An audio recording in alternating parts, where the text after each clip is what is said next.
Ayan mga kababayan, yung asawa nga po ni Sara Duterte na si Manscarpio ay nag-request ng TRO from Quezon City Court versus House of Pinax.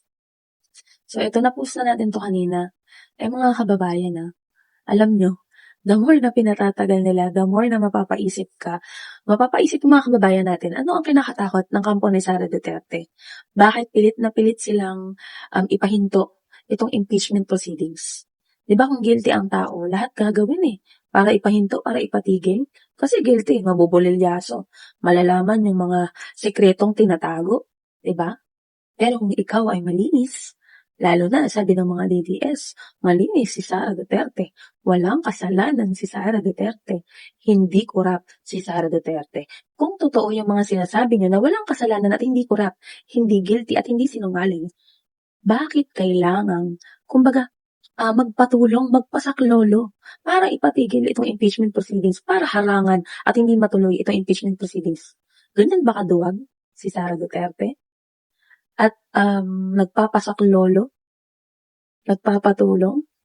Ito na ba ang huling barahan ni Sara? Pansinin nyo noong unang impeachment ni Sara Duterte, ang yabang Sobrang yabang.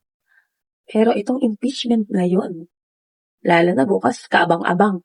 Yung impeachment proceedings, parang, ito sobrang aligaga sila, yung impeachment ngayon.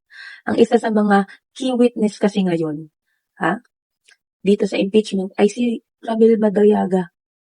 Isa sa key witness, importanteng witness natin, na nadagdag dito sa impeachment na to, compared mo dun sa una.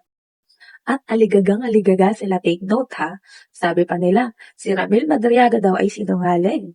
Pero bakit grabe ang ginagawa ngayon ng kampo ni Sara para ipatigil ang impeachment proceedings? Ito kailangan matuloy na to.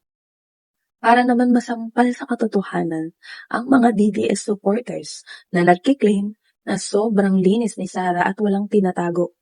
Dito tayo magkakaalaman kung sino ba talaga ang sinungaling, sino ang totoong magnanakaw.